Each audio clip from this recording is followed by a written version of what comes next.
Usia senja nggak jaminan Pak, kalau nanti akan lebih cepat masuk ke masuk ke kuburan. Karena tidak ada kuburan yang dikhususkan bagi mereka yang sudah tua. Kita punya peluang mati yang sama. Antara saya dengan Bapak Ibu semuanya punya peluang mati yang sama. Mungkin Bapak Ibu duluan, setelah itu baru saya, atau saya setelah Bapak Ibu. Baik. Saya akan lebih fokus membahas firman Allah Subhanahu wa taala. Monggo ingkang kagungan mushaf atau yang di HP-nya ada WA-nya, wawasan Al-Qur'an. Silakan dibuka surat Fatir ayat 37. Surat Fatir ayat 37. Pun kepanggih, Pak? Dereng, monggo. Allah Subhanahu wa taala berfirman, surat Fatir. Surat Fatir nomor pinten, Pak? 35. Surat Fatir 35. Ayat yang ke-37. Okay. Allah Subhanahu wa taala berfirman, "Wa hum yastarikhuna fiha." Nalikane wong-wong kafir itu berada di dalam neraka. Wa hum yastarikhuna fiha. Mereka bengak-bengok, teriak-teriak. Apa yang mereka minta? Rabbana akhrijna na'mal salihan ghairal ladzi kunna na'mal. Wahai Rabb kami ya Allah, akhrijna, keluarkanlah kami dari neraka. Na'mal salihan, agar kami bisa melakukan amal saleh. Ghairal ladzi kunna na'mal, sing dhisik durung sempet tak kerjakan. Yang dulu belum sempat kami lakukan. Dan amal terbesar yang belum sempat dilakukan oleh orang kafir apa, Pak? Menjadi mukmin. Sehingga disebutkan dalam sebagian keterangan ahli tafsir, andaikan orang kafir itu dikeluarkan oleh Allah dari neraka hanya dalam waktu sesaat, lalu dikembalikan ke dunia, dikasih kesempatan, kamu hanya boleh hidup dalam waktu semenit. Mari ngono mati, bar mati, nanti ada hisab. Maka kesempatan 1 menit yang dia diberikan oleh Allah Subhanahu wa taala untuk kembali hidup itu akan dipakai untuk bersyahadat. Jadi wong mukmin agar amal yang dia lakukan diakui oleh Allah Subhanahu wa taala. Sebab syarat untuk bisa masuk surga paling utama adalah ini, menjadi orang yang beriman. Kemudian Allah Subhanahu wa taala memberikan jawaban. Awalam nu'ammirkum ma yatadakkaru fiha man tadakkara wa ja'akumun nadhir fadhuku fama lidh-dhalimina min nasir. Awalam nu'ammirkum, bukankah aku telah memberikan umur kepada kalian? Bukankah aku telah memberikan usia kepada kalian? Ma yatadakkaru fihi man tadakkar, dalam rentang waktu yang panjang sehingga orang yang bisa mengambil pelajaran, dia bisa mendapatkan pelajaran dari umur yang telah Allah berikan kepadanya. Orang yang cerdas yang bisa mengambil pelajaran, dia bisa mengambil pelajaran dari usia yang panjang yang Allah berikan kepadanya. Wa ja'akumun nadhir, dan telah datang an-nadhir kepada kalian. Fadhuku, mongko rasakno, fama lidh-dhalimina min nasir. Bagi orang-orang dolim menika tidak ada penolong. Mereka akan disiksa, dihukum oleh Allah Subhanahu wa taala. Nek wong kafir sak lawase ning jero neraka, wal iyadzubillah. Baik. Bapak Ibu yang dimuliakan Allah Subhanahu wa taala, yang akan kita bahas dari ayat ini adalah peringatan yang diberikan oleh Allah. Peringatan yang diberikan oleh Allah, awalam nu'ammirkum ma yatadakkaru man fihi man tadakkara wa ja'akumun nadhir. Apa awakmu wis tak kei umur sing dawa? Kowe gak wis tak kei umur sing dawa, kudune wis iso ngambil pelajaran dari usia panjang yang telah Allah berikan kepada kalian. Wa ja'akumun nadhir, dan telah datang an-nadhir, peringatan kepada kalian. Baik, saat ini kula buka nih tafsir Ibnu Katsir, Pak. Bapak Ibu yang dimuliakan Allah Subhanahu wa taala, usia salah satu di antara yang nanti akan dihisab kelak di yaumil akhir. Umur yang diberikan oleh Allah salah satu di antara yang nanti akan ditanyakan oleh Allah di hari kiamat. Seperti yang pernah disabdakan Nabi SAW, Wonten ing setunggalipun hadis riwayat Tirmidzi, Rasulullah sallallahu alaihi wasallam pernah bersabda, "La tazalu qadama 'abdin yaumal qiyamah." Sesuk nalikane kiamat, kaki seorang hamba nggak bakalan geser selangkah pun sampai dia ditanya oleh Allah Ta'ala tentang 4 hal. Salah satunya kata Nabi SAW, wa an umrihi fima afnah. Dia akan ditanya oleh Allah tentang umurnya, untuk apa umur itu dia gunakan. Jadi sing kira-kira dikai umur dawa, pertanyaannya luwih oke. Sing umure luwih cendak, lebih pendek, pertanyaannya berarti lebih sedikit. Karena kaidah dalam masalah hisab, yang nikmatnya banyak, tanggung jawab hisabnya lebih besar. Sampai ada sebuah hadis riwayat Muslim, Nabi SAW pernah menyebutkan, al-mufuqara minal muhajirin. Wong-wong sing fakir di kalangan para muhajirin. Muhajirin niku sinten, Pak? Para sahabat yang berhijrah meninggalkan kampung halamannya untuk datang ke kota Madinah dalam rangka mendukung Nabi Muhammad SAW. Yadkhulunal jannata bi arba'ina sanatan qabla agniyaihim. Wong miskin di kalangan muhajirin mlebu swarga luwih cepet 40 tahun lebih awal dibandingkan orang kaya di kalangan muhajirin. Podo-podo muhajirin, tapi sing siji mlebu swarga luwih cepet timbangane koncone. Kenapa? Karena masalah selisih kekayaan. Wong sugih, dia dikasih oleh Allah kenikmatan berupa dunia, nanti akan menjalani hisab yang lebih panjang dibandingkan orang yang miskin. Maka secara kaidah, berarti nek ngono, wong sing entuk nikmat luwih dawa, luwih banyak, harus bersiap diri untuk menjalani hisab lebih panjang dibandingkan nikmat yang lebih sedikit. Termasuk diantaranya nikmat umur. Maka sing usianya sudah 60 ke atas, atau yang 55 ke atas, yang sudah mulai pensiun, mulai mikir ya, kira-kira nanti pertanyaan Allah seperti apa untuk usia yang Allah berikan kepadaku. Baik, sekarang kita akan membaca keterangan dari Ibnu Katsir. Ada pernyataan yang pernah disampaikan oleh Ibnu Abbas radhiyallahu anhuma. Kata Ibnu Abbas radhiyallahu anhuma, Allah memberikan uzur kepada manusia di usia muda dia. Karena sing jenenge canom kan biasanya, Pak, emosinya masih belum stabil. Syahwatnya masih besar. Masih banyak cita-cita yang ingin dia dapatkan. Leng golek donya bayangane sik ado. Duwe cita-cita A, cita-cita B, cita-cita C. Menyebabkan orang ini jadi malas ibadah, nggak semangat melakukan kebaikan, karena dia masih semangat untuk mencukupi kebutuhan dirinya, mengejar cita-citanya, pengen mewujudkan apa yang menjadi hasratnya. Itu dikasih uzur, dikasih toleransi, sampai batas waktu tertentu. Kalau sudah batas waktu tertentu, nah saniki wis ana uzur. Kowe sing jenenge menungso yang sudah sampai batas waktu ini, kudu luwih serius leng golek akhirat. Nek enggak serius golek akhirat, sesuk akan ada hisab yang lebih berat lagi. Ibnu Abbas radhiyallahu anhuma ketika menafsirkan ayat ini beliau mengatakan, al-umrul ladzi a'darallahu ila ibni Adam. Usia di mana Allah masih ngasih toleransi kepada para manusia. Fi qaulihi ta'ala, yang itu disebutkan oleh Allah di surat Fatir yang tadi kita baca, awalam nu'ammirkum ma yatadzakkaru fihi man tadzakkar. Bukankah aku telah memberikan usia kepada kalian yang seharusnya kalian tuh mikir dengan usia itu? Kata Ibnu Abbas, situna sana, yaitu umur suida, umur 60. Usia di mana Allah masih memberikan uzur kepada manusia, dan nanti kalau sudah sampai itu, orang dituntut untuk lebih serius ngejar akhirat, titiknya adalah situna sanatan, sakjerone umur suida. Sehingga menungso sadurunge umur suida, mungkin dia masih punya harapan ya. Bapak-bapak mungkin masih punya cita-cita sebelum usia 60 tahun, kapan iso nambah bojo? Misale ya.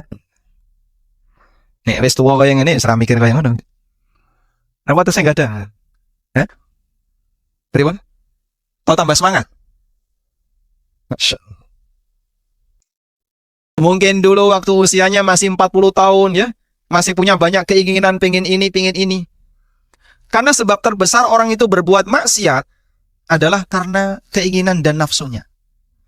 Saya pengen ngene, saya pengen ngono, akhirnya yang haram diterjang, yang riba diterjang, harta-harta yang terlarang diterjang. Kenapa, Pak?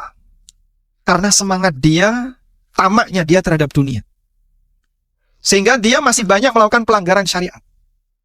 Kalau itu terjadi pada manusia di usia masih muda, di usia saya kenceng golek donya, uzurnya masih besar. Tapi nek wis di usia berapa tadi? 60 tahun, kata Ibnu Abbas, sudah nggak ada uzur. Kowe iki wis tuwa, wis wayahe mikir akhirat, kok sek ngebet golek donya, sing digoleki lho apa? Ini berdasarkan tafsir yang disampaikan oleh Ibnu Abbas. Kadang nyuwun pangapunten ya, wong tua lali tuane. Nek dandan sek keduwuren. Sehingga ketika keluar, Masya Allah, wangine kok kaya mengkono. Simbah arep golek nopo, Mbah? Kula ning pasar golek duren. Duduk keren. Lho ono kaya ngono wong wedok, ngoten nggih, Pak? Sebagaimana yang laki-laki juga kadang masih ada demikian. Lho sampean wis usia kayak gini sing digoleki opo? Kudune wis wayahe mikir akhirat. Kok sek semangat mikir donya. Allah kasih batas umur. Kok pikir umurmu? Awalam nu'ammirkum ma yatadzakkaru fihi man tadzakkara. Bukankah aku telah memberikan usia kepada kalian yang seharusnya kalian sudah bisa ngambil pelajaran dari usia itu? Kata Ibnu Abbas, batasnya umur suida. Nah, keterangan Ibnu Abbas ini juga didukung oleh keterangan Ali bin Abi Thalib radhiyallahu anhu. Ibnu Katsir menyebutkan riwayat saking sahabat Ali bin Abi Thalib radhiyallahu anhu. Wa qad rawa Asbaq bin Nabatah. Asbaq bin Nabatah meriwayatkan an Aliyin radhiyallahu anhu dari sahabat Ali bin Abi Thalib radhiyallahu anhu, annahu qala, piyambake nate ngendika, al umrul ladzi ayyarahumullahu bihi fi qauli. Usia di mana Allah mencela menungso sing sregep semangat golek urusan dunya yang disebutkan oleh Allah di surat Fatir, awalam nu'ammirkum ma yatadzakkaru fihi man tadzakkar, situna sana. Usia yang dimana Allah mencela manusia bagi yang belum sadar masalah urusan akhirat yang Allah sebutkan di surat Fatir adalah usia 60 tahun. Ini kalau Bapak pinten, Pak? 58. Kirang 2 tahun, Pak ya. Masih ada kesempatan. Pripun? Mau punya rencana apa? Cuma nyuwun pangapunten ya. Cara menghitung usia itu pakai perhitungan tahun Hijriah, bukan tahun Masehi. 58 nek Hijriah, Pak, 58 Masehi nek Hijriah, jenengan hitung saja ya, 11 hari ping 50. Karena setahun Masehi selisih pinten-pinten, Pak? 11 hari dengan perhitungan kalender Hijriah. Makanya ngitungnya mundur. 58 berarti nek Hijriah kurang lebih ya swidak telu. Wah. Oh, nek ngono padha mawon nggih. Nggih, niki kedah pun hati-hati ya. Bahwasanya usia di mana Allah ngasih uzur kepada manusia adalah ketika dia sudah mencapai 60 tahun. Nek wis sak dhuwure 60 tahun dalam perhitungan kalender Hijriah, kudu hati-hati. Nabi SAW juga pernah bersabda dalam hadis riwayat Bukhari. Rasulullah SAW pernah bersabda, a'dzarallahu azza wa jalla ila mri'in. Allah memberikan uzur kepada hamba. Akhara umrahu, yang ditunda kematiannya. Hatta balagahu sittina sanah, sampai hamba itu mencapai usia 60 tahun. Artosipun nek wis usia swidak, wis kudu mikir awakmu iki wis dekat dengan kuburan. Wis kudu mikir sangu sisuk nek bar mati, jangan masih menjadi orang yang terlalu bernafsu tamak terhadap dunia. Hadisnya riwayat Bukhari. Demikian pula dalam hadis dari Abu Hurairah radhiyallahu anhu yang diriwayatkan oleh Imam Ahmad, Rasulullah sallallahu alaihi wasallam pernah bersabda, laqad a'dzarallahu ila 'abdin ahyahu hatta balagha sittin. Laqad a'dzarallahu ilaihi, laqad a'dzarallahu ilaihi. Allah masih memberikan uzur kepada hamba yang dikasih kesempatan hidup sampai usia 60 tahun. Sungguh Allah telah memberikan uzur kepadanya, sudah diparingi urip 60 tahun, dikasih kesempatan untuk bertobat, nek wis umur swidak gendang eling mati. Masya Allah. Ini tolong dicatat baik-baik, dihafalkan. Berarti awak dhewe iki wis kudu waspada, eling lan waspada, karena Allah sudah tidak lagi ngasih uzur.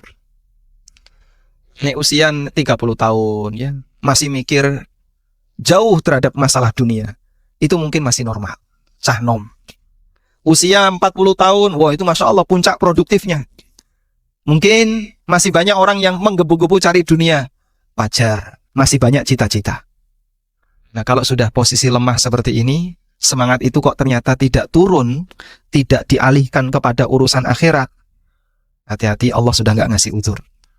Allah sudah tidak memberikan uzur. Baik.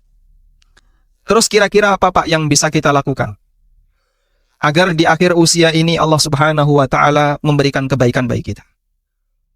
Bapak Ibu yang dimakan Allah Subhanahu wa Ta'ala, kata kunci keberhasilan hisab di dunia menika benten dengan keberhasilan hisab di akhirat. Cara Allah menghisab hamba ketika di dunia dengan menghisab di akhirat itu berbeda. Nek di akhirat, penentu hisab itu adalah di bagian depan.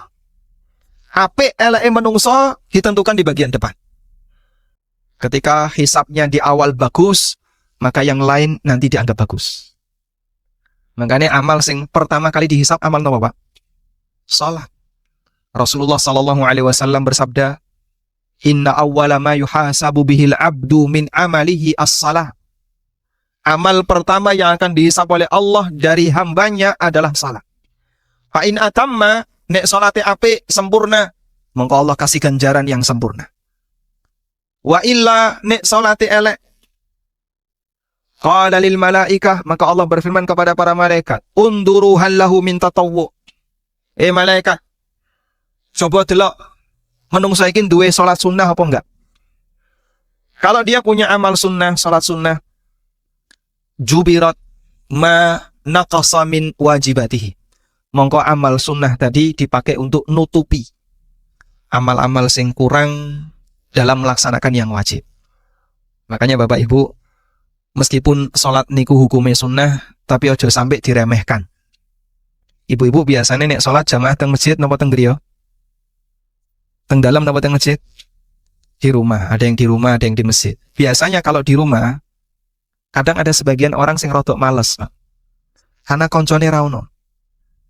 Salat dhuwur pinten rakaat? Ya 4 rakaat. Ora mbok tambahi sunah, ya 4 rakaat. Ya kudu ditambahi sunnah. Nah, karena gak ada temannya, kadang merasa apa? Malas.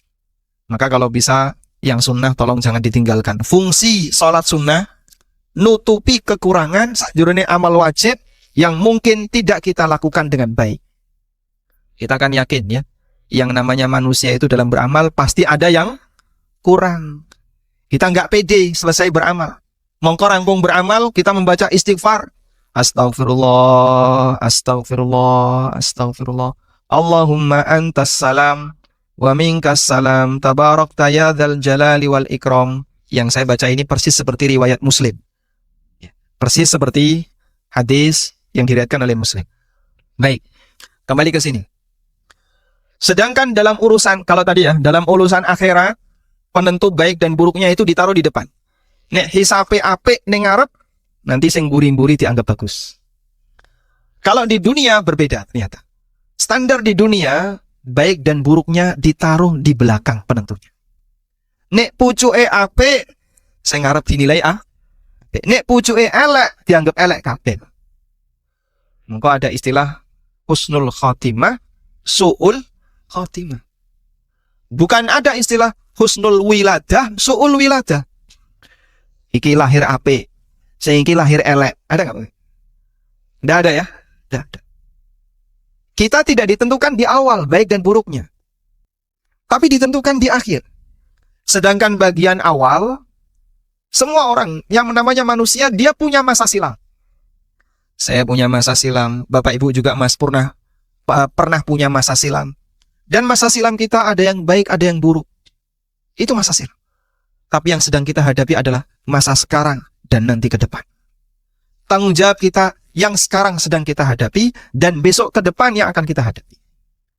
Monggo penentu baik dan buruk dari amal hamba nalikane ning donya itu ditentukan di bagian akhir. Dalilnya apa, Pak? Dalilnya hadis Nabi SAW riwayat Bukhari. Nabi SAW pernah bersabda, Innamal a'malu bil khawatim. Innamal a'malu bil khawatim. Sak temene sing menentukan apik eleke amal itu adalah penghujungnya. Nek pucuke apik kabeh dianggap apik, pucuke elek kabeh dianggap elek. Mongko perjuangan kita sampai kapan, Pak? Perjuangan kita sampai kapan? Sampai kapan? Sampai mati. Perjuangan kita sampai mati. Sebab di ujung itulah yang menentukan apakah kita dianggap sebagai orang yang baik di hadapan Allah ataukah justru sebaliknya dianggap sebagai orang yang buruk di hadapan Allah Ta'ala.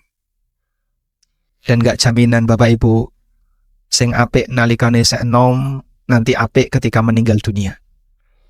Sebaliknya pula gak jaminan nalikane sek enom dhisik elek ya, dhisik rodok preman ya, seneng jiko nopo misalnya korupsi dana perusahaan tapi ora kondo misalnya. Gak jaminan nanti akhir hidupnya akan jadi jelek. Semua penentunya ada di bagian akhir, dan di bagian akhir itulah perjuangan kita. Innamal a'malu bil khawatim. Sak temene sing menentukan baik dan buruknya amal adalah di bagian penghujungnya. Karena itulah para ulama banyak memberikan nasihat kepada kita agar ujung hidup kita dijadikan sebagai ujung terbaik. Dan salah satu di antara doa Nabi SAW, beliau memohon kepada Allah agar selalu diberi kekuatan istiqomah sampai mati. Nabi SAW rajin berdoa dengan kalimat Ya muqallibal qulub. Pripun lanjutannya, Pak? Tabbit qalbi. Nanti ini. Wahai zat yang mengatur hati, kokohkan hatiku di atas agamamu. Karena yang namanya batin menungso niku paling gampang molah maleh. Saiki ya alhamdulillah cenderung dengan kebaikan. Bisa jadi dalam waktu sekejap dia maleh jadi elek. Apalagi ketika orang itu terkena hantaman fitnah dunia, Pak. Semakin besar hantaman fitnah dunia, semakin berpotensi untuk berubah kondisi batinnya. Ya. Kata pepatah, ibarat pohon ya, semakin tinggi, semakin besar terpaan angin. Sehingga kalau orang itu tidak kuat pondasinya, bisa jadi ya dia jadi orang yang terombang-ambing dengan angin. Ya. Pas lagi arah politik, lagi pro ke kiri, melu ngiwo. Ya. Nanti pro mengguri, melu mundur, mengguri. Pro mana lagi, melu kok goyang-goyang terus. Jadi wong kok mencela-mencela. Kenapa? Karena dia tidak punya pondasi yang kokoh. Karena itu Rasulullah SAW pernah mengatakan, Badiru bil a'mali fitanan kakita'il lailil mudlimah. Bersegeralah untuk beramal karena akan datang berbagai macam ujian hidup yang sangat gelap, segelap malam yang gelap. Lalu Rasulullah SAW mengatakan, Yusbihur rajulu mu'minan wa yumsi kafiran. Ana wong esok mukmin, sore dadi kafir. Wa yumsi rajulu mu'minan wa yusbihu kafiran. Demikian pula ada orang yang sore masih dalam kondisi mukmin, esok wis dadi kafir. Yabi'u dinahu bi'aradin minad dunya. Orang ini terpengaruh dengan ujian dunia sampai agamane didol. Sing penting ya kira-kira iso mbadi. Pak wis tuwa arep golek apa? Aku mikir anakku, Mas. Kadang orang itu kebahagiaan ya, itu bukan untuk dirinya. Kita ya pada waktu masih usia SMA, usia kuliah, yang dipikir itu kebahagiaan diri kita, pribadi kita. Sesuk carane iso sukses, iso nyambut gawe ning perusahaan bonafit, kira-kira iso entuk pendapatan sing gede. Begitu dia lulus kuliah, perjuangan dia masih untuk kepentingan dirinya. Sampai ketika dia sudah berkeluarga. Ketika berkeluarga, dia ingin membahagiakan istrinya dan anak-anaknya. Kemudian ketika di usia senja, pada waktu di usia tua, yang dipikir bukan dirinya lagi. Mikir apa, Pak? Putune. Mikir putune. piye carane sesuk putuku entuk donya. Anakku tak tinggali apa? Putuku tak tinggali. Itulah siklus kehidupan. Sehingga menungso itu tidak pernah berhenti memikirkan hidupnya. Kalau enggak dirinya, anaknya, cucunya. Kita kan seperti itu, Pak ya. Selalu memikirkan itu, memikirkan dirinya biar sukses. Nanti nek wis sukses, pengen membahagiakan orang tua. Begitu sudah selesai, membahagiakan anaknya. Sudah selesai anaknya, mikir putune, muter itu tok, Pak, sampai mati. Dan itu terjadi bagi siapapun, baik yang muslim maupun yang non-muslim. Lah terus pripun, Mas? Kalau kejadiannya memang demikian. Betul. Tapi kita sebagai orang yang beriman, karena punya keyakinan besok akan ada kiamat, selanjutnya mari masing-masing memikirkan modal. Apa yang kira-kira bisa saya bawa ketika saya menghadap Allah Subhanahu wa Ta'ala. Saya sampaikan sebuah kisah ya. Yang ini disampaikan oleh Fudail bin Iyad, diriwayatkan dalam Hilyatul Auliya. Fudail bin Iyad menika salah satu ulama tabi'in yang dikenal sebagai tokoh dalam masalah zuhud terhadap urusan dunia. Suatu ketika Fudail bin Iyad ketemu dengan seorang bapak. Lalu ditanya, "Kam atat alaika?" Yuswa jenengan pun pinten, Pak? Qala, jawab orang ini, "Situna sana." Umurku wis wida. Qala, kemudian kata Fudail bin Iyad, "Fa anta mundu sittina sanatan tasiru ila rabbik. Yushiku an tablugha." Bapak ini melakukan perjalanan menuju Allah selama 60 tahun. Sebentar lagi mau sampai, Pak. Karena sing jenenge wong niku urip, berarti dia melakukan perjalanan kemana? Kemana, Pak? Menuju Allah, menuju Tuhannya. Sebagaimana yang Allah firmankan dalam Al-Quran, "Ya ayyuhal insanu innaka kadhikun ila rabbika kadhan famulaki." Wahai menungso, sak petemene kawakmu kabeh niku betul-betul capek, lelah, kesel, ila rabbika menuju Rabbmu. Maksudnya menungso niku ketika menjalani hidup dia menuju Allah Ta'ala. Famulaki, sampai awakmu ketemu Allah. Sehingga kita semuanya melakukan perjalanan menuju siapa? Menuju Allah. Kita kembali ke cerita ini. Panjenengan sudah melakukan perjalanan suwene swidak tahun menuju Allah. Sebentar lagi jenengan akan sampai.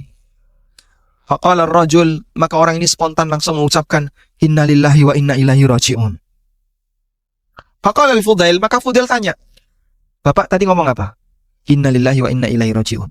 "Ata'rifu tafsirah?" Ngerti enggak apa maknanya? Ngerti apa makna inna lillahi wa inna ilaihi raji'un? Lalu Fudail menjelaskan tafsirnya. Inna lillahi abdun. Inna lillahi sak temene awak dhewe niki milik Allah. Mongko kita adalah hamba Allah, karena itu tidak boleh memberikan bentuk ibadah sepeser pun kepada selain Allah. Apapun bentuk ibadah, nek diparingke kepada selain Allah, Allah enggak ridho. Wa qadha rabbuka alla ta'budu illa iyyah. Rabbmu menetapkan bahwasanya kalian tidak boleh beribadah kecuali hanya kepadanya. Maka Allah enggak ridho kalau ada orang memberikan bentuk ibadah kepada selain Allah. Sajen niku termasuk ibadah bukan, Pak? Oh, termasuk. Karena salah satu di antara bentuk ibadah adalah kurban, sajen. Kalau bahasa Arabnya disebut dengan kurban, sajen. Sehingga orang yang sajen neng Merapi, ya, waliyadzubillah, sajen ning Segoro Kidul, waliyadzubillah. Ojo sampai awak dhewe nglakoni, ojo sampai anak keturunan kita melakukannya. Dijogo baik-baik, Pak ya. Sebagaimana ya doanya Nabi Ibrahim, wajnubni wa baniya an na'budal asnam. Ya Allah, jauhkanlah diriku dan anak keturunanku ojo sampai nyembah berhala.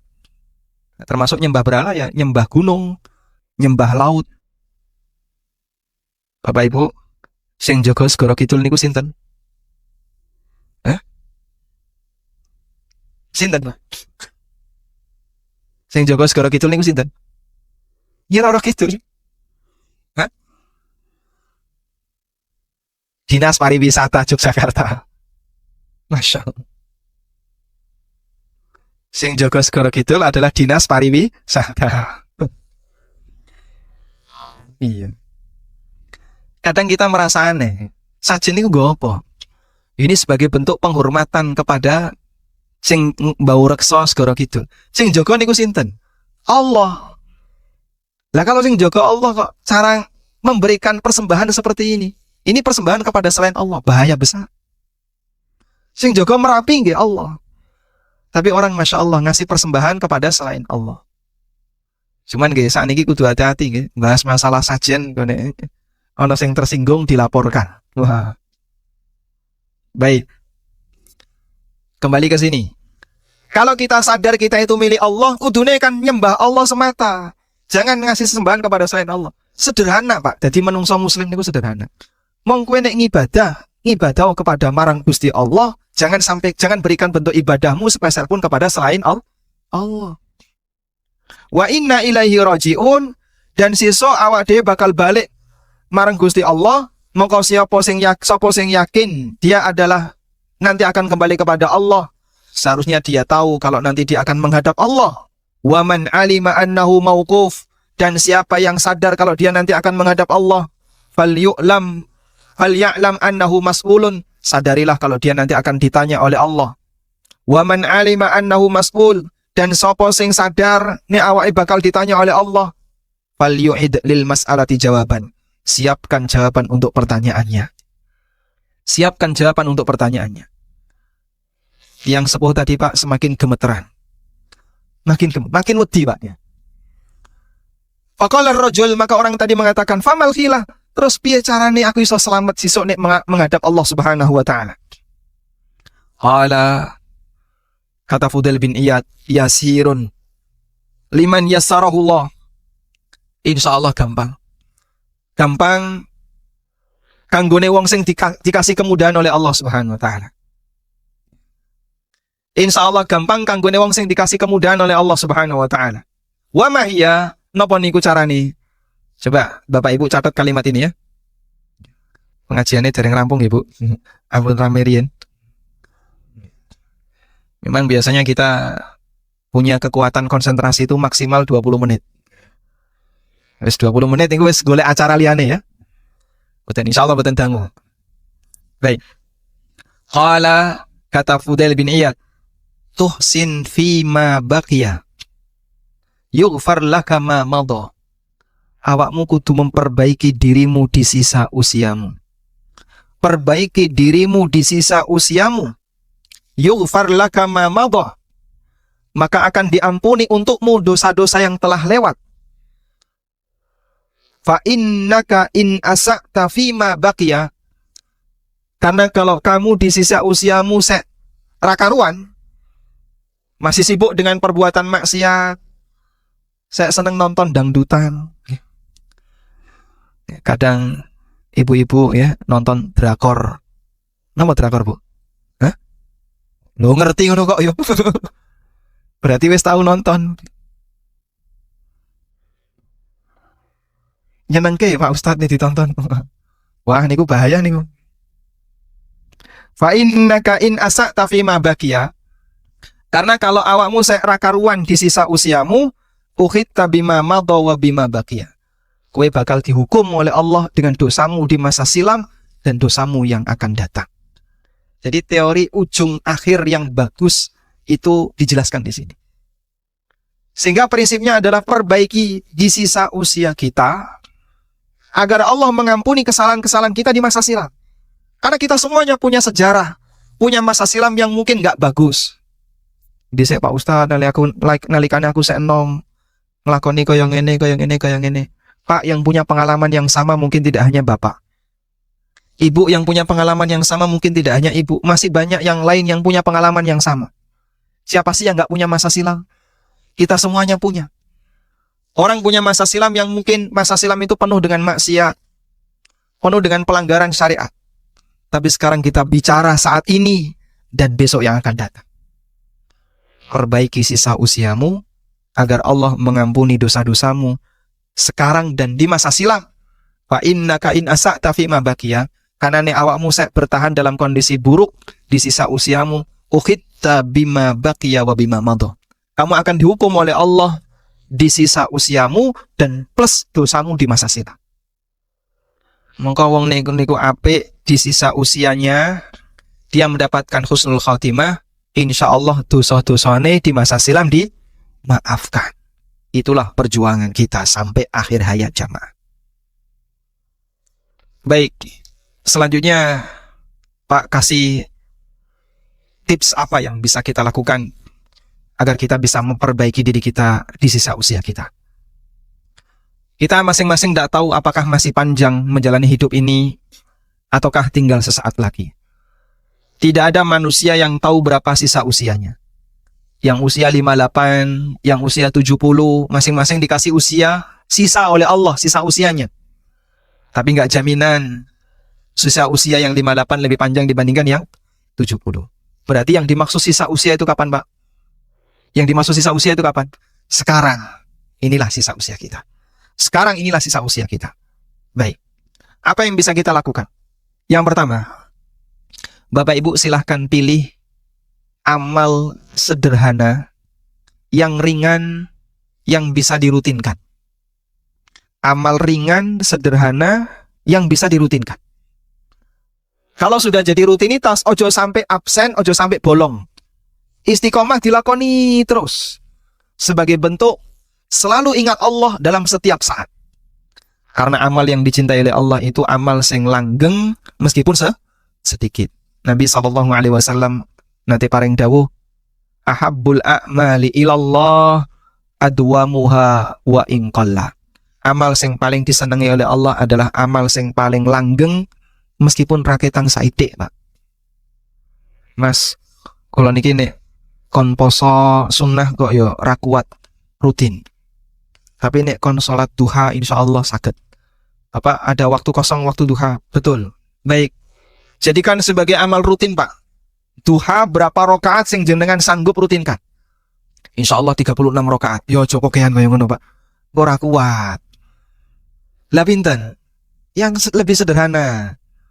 Nggih, pinten, Pak?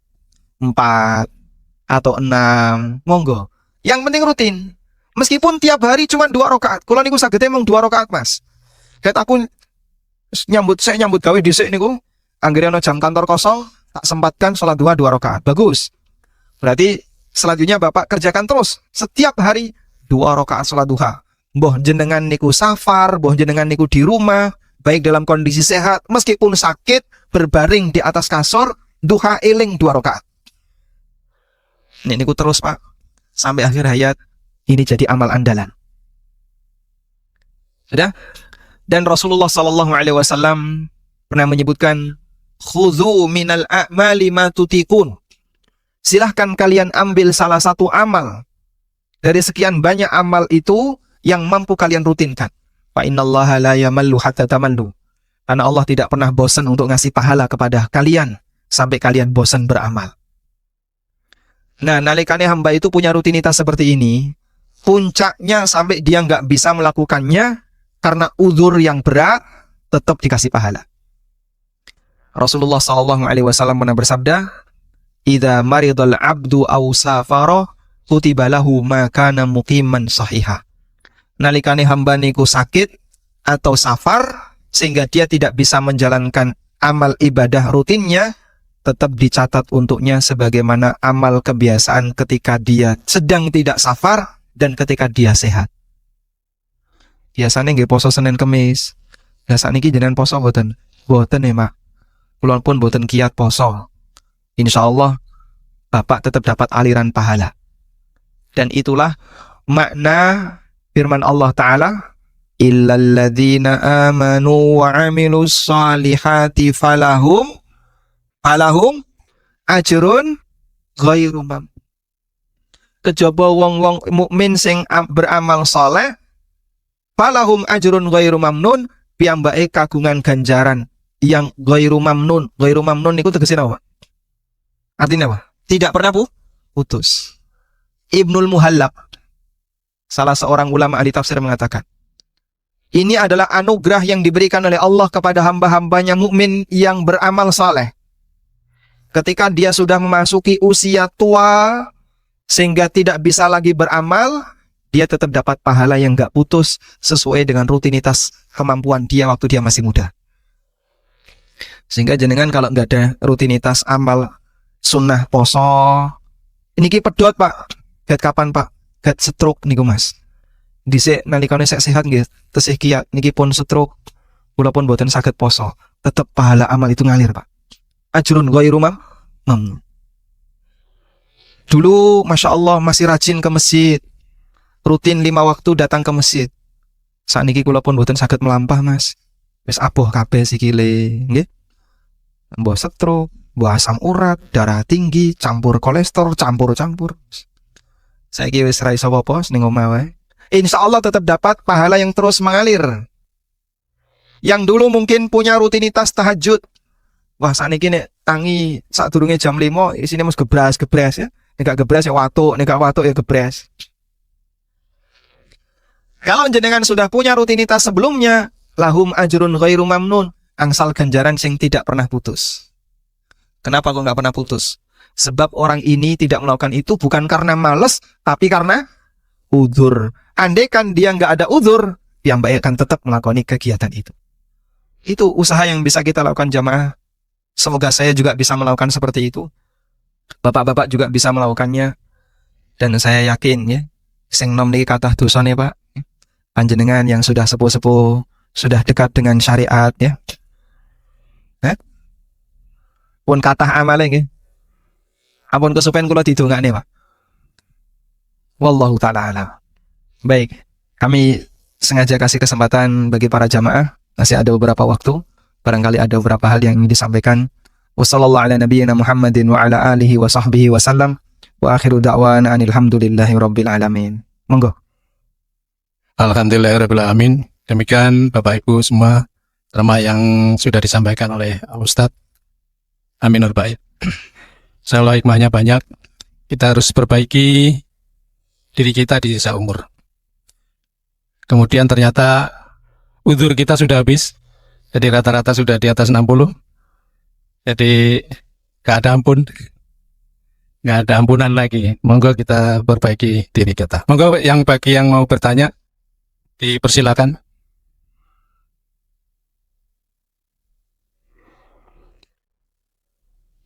Langsung sakit nih melalui lebih praktis.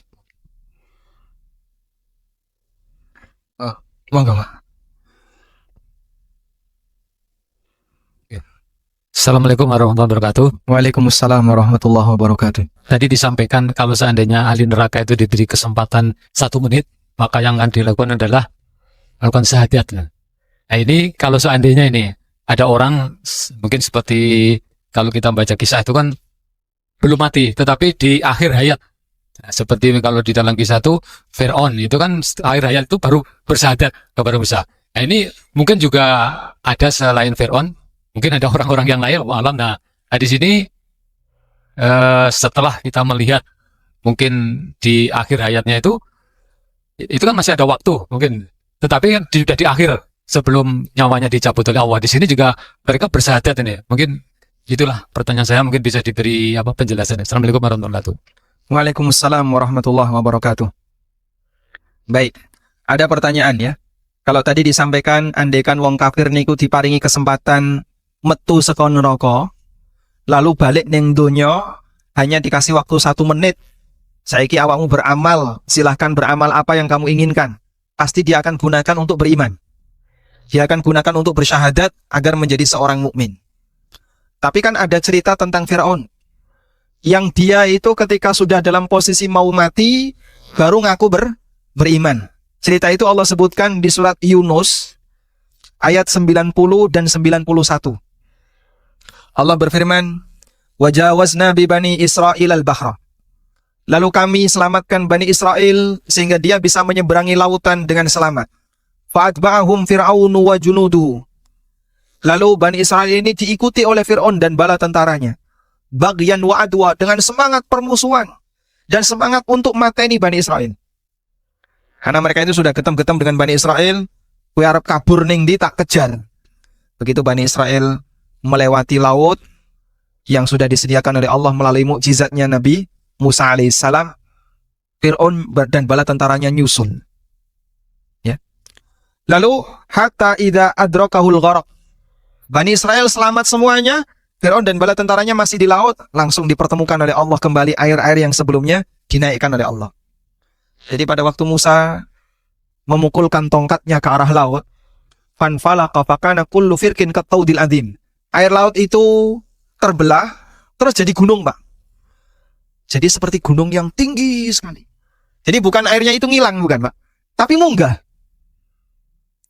Coba kalau kita, Pak, mungkin ketika melihat suasana seperti itu, kita tidak kuat, mungkin kita pingsan. Apalagi suruh nyebrang, mungkin nggak berani. Ya, kadang kan orang masuk ke SeaWorld nih kok, gitu. Kalau koco, nih, ada akuarium gede, melbu aja sudah ketar-ketir wedi nek jebol piye. Bani Israel dengan mental kuat mereka nyebrang dalam posisi air laut itu di kanan kirinya meninggi seperti gunung. Ketika mereka selamat, ini dipertemukan kembali oleh Allah Ta'ala. Hatta idza adrakahul gharq. Pada waktu Firaun itu tenggelam, qala, barulah dia mengatakan, amantu, aku beriman, annahu la ilaha illalladzi amanat bihi banu Israel. Sesungguhnya tidak ada Tuhan yang berhak disembah kecuali Tuhan yang diimani oleh Bani Israel, yaitu Allah. Wa ana minal muslimin, dan saiki aku dadi wong muslim. Itu dalam posisi dia tenggelam. Kemudian dikatakan oleh malaikat, al-an, saiki kowe gek ngomong kaya ngono.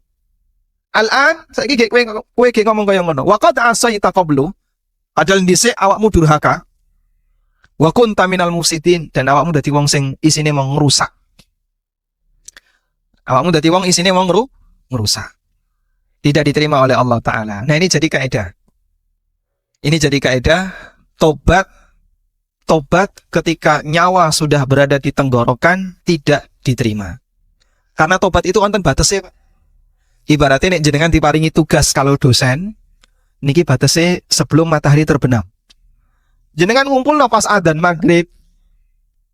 Mas, niki wis adzan maghrib, matahari sudah terbenam, sudah tidak diterima tugasnya. Aturannya seperti itu. Nabi SAW mengatakan, innallaha yaqbalu taubatal abdi ma lam yughargir. Allah nompo tobat hamba ma lam yughargir, sebelum nyawa itu berada di tenggorokan. Makanya kesempatan bagi orang kafir adalah menjelang dia wafat. Batas akhirnya sampai menjelang dia wafat. Sebelum itu, kalau dia masuk Islam diterima. Tapi kalau menjelang dia wafat, dia lalu beriman, tidak diterima. Wis grok itu la ilaha illallah, itu nggak diterima. Karena dia sudah di posisi batas akhir yang tidak diterima tobat seorang hamba. Wallahu a'lam. Pencekap?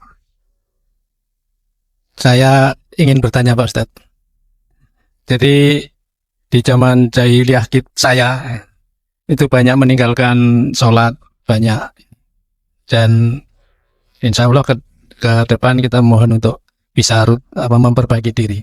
Nah, untuk yang kami tinggalkan itu ada yang menyarankan untuk diqodho, ada yang menyarankan dengan cukup bertobat saja. Itu bagaimana yang benar dan baik bagaimana Pak Ustadz? Kalau ngitung qodho kan susah juga. Masya Allah. Masya Allah. Ya, seperti ini masih banyak dialami oleh kaum muslimin. Mungkin Bapak tidak sendirian ya. Yang kayak gini di tengah umat Islam banyak sekali. Apalagi ada komunitas-komunitas hijrah nih Pak. Cah nom-nom, Masya Allah, sergap ning masjid, tapi awake penuh dengan tato Pak. Tato tekan gulu ya. Tangannya full tato. Dan sergap ning masjid. Bahkan termasuk di antara panitia kajian para ustadz. Dia meninggalkan masa silamnya. Yang dulu sering meninggalkan sholat, kadang nggak puasa, mungkin minum khamr, bahkan sampai nyabu, mengkonsumsi obat-obatan terlarang. Di Jakarta kayak gitu, Masya Allah, sangat banyak. Sampai ada yang tindie durung ilang. Kemarin kan sempat masuk nih kok di acara Hafid Indonesia gitu. Sampai tato tekan rai-rai nih. Tapi piyambake hafal Quran, hafal sebagian Al-Quran. Berapa juz itu yang dia share? Masya Allah. Allah Subhanahu wa Ta'ala selalu membuka kesempatan yang seluas-luasnya bagi para hambanya untuk bertobat. Allah Ta'ala berfirman, wa qul li'ibadiyalladzina asrafu ala anfusihim. Katakan wahai Muhammad, sampaikan kepada para hambaku yang mereka tenggelam dalam kemaksiatannya, melampaui batas terhadap dirinya. La taqnatu min rahmatillah. Janganlah kalian putus asa dari rahmat Allah. Innallaha yaghfirudz dzunuba jami'a. Allah mengampuni semua bentuk dosa. Itu kata kunci yang luar biasa. Allah mengampuni semua bentuk dosa.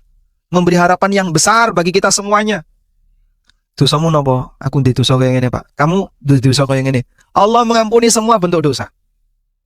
Selama sang hamba masih mau untuk mendekat dan bertobat kepadanya. Nah, terus sekarang kita bicara masalah solusi. Ini aku wis tobat, Pak, terus apa yang harus aku lakukan? Pelanggarannya apa dulu? Saya dulu meninggalkan sholat. Apakah perlu qadha ataukah tidak? Baik. Orang yang meninggalkan sholat dengan sengaja, memang ulama beda pendapat apakah perlu qadha ataukah tidak. Dan pendapat yang kuat yang menurut saya ini pendapat yang lebih mendekati kebenaran. Orang yang meninggalkan sholat dengan sengaja, dia tidak perlu qadha. Loh kok bisa, Pak? Karena percuma saja. Dia qadha itu kan sama dengan menjalankan sholat di luar waktu. Jenengan dulu meninggalkan sholat apa? Dulu waktu SMP, Pak, SMA saya nggak sholat subuh. Berapa tahun, Pak? Ya sampai lulus SMA. Oh, Masya Allah. Berarti ini di qadha saat ini pripun? Itu sholat subuh tahun dulu, Pak, bukan sekarang. Berarti jenengan kalau melaksanakan sholat subuh sekarang sama dengan melaksanakan subuh di luar waktu. Orang kalau melaksanakan ibadah di luar waktu, hukumnya apa? Tidak sah. Jangankan dulu, Pak. Wong baru subuh tadi dia ngerjakan sholatnya jam 09.00. Hari ini diterima atau tidak? Tidak diterima. Apalagi subuh 20 tahun yang lalu, 30 tahun yang lalu, 50 tahun yang lalu saya tinggalkan sholat subuh. Ya berarti ini sholat di luar waktu. Makanya untuk orang yang pernah meninggalkan sholat dengan sengaja, tidak perlu qadha. Lah terus selanjutnya apa yang harus dilakukan? Perbanyak sholat sunnah. Semoga sholat sunnah yang kita kerjakan ini nanti bisa dipakai untuk nutupi sholat-sholat wajib sing bolong-bolong. Dipakai nutupi sholat wajib sing kurang sempurna. Dipakai nutupi sholat wajib sing rukune ono sing ditinggalkan. Dan seterusnya. Itu nasihat yang diberikan oleh para ulama.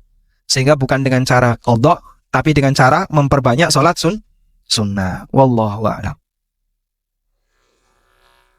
Baik Pak Ustadz, alhamdulillah, terima kasih pencerahannya.